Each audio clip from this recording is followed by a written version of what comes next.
একজন স্ত্রী কখনোই প্রিয় নারী হতে পারে না।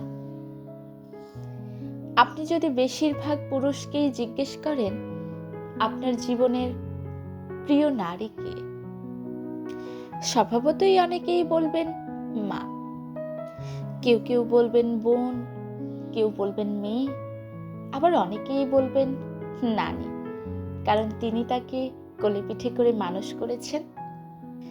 কিন্তু আমি ভীষণ অবাক হই, এমন একজন পুরুষও নেই যিনি বলবেন আমার জীবনের প্রিয় নারী আমার স্ত্রী। আসলে বাঙালিদের সমস্যা হলো স্ত্রীকে ভালোবাসে বললে মান সম্মান কমে যায়। স্ত্রীর কাছে ছোট হতে হয়, লোকে বউ পাগল বলবে। আবার অন্যান্য পুরুষের কাছে নিজের পুরুষত্বটা একটুখানি কমে যায়।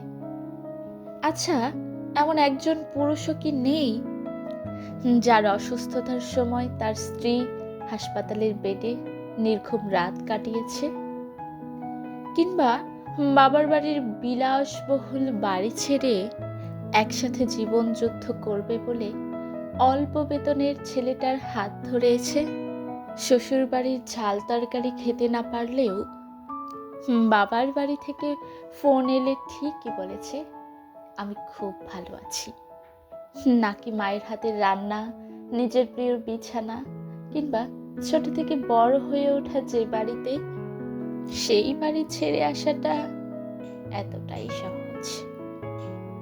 তাই একজন বউ কখনো প্রিয় নারী হয়ে উঠতে পারে না।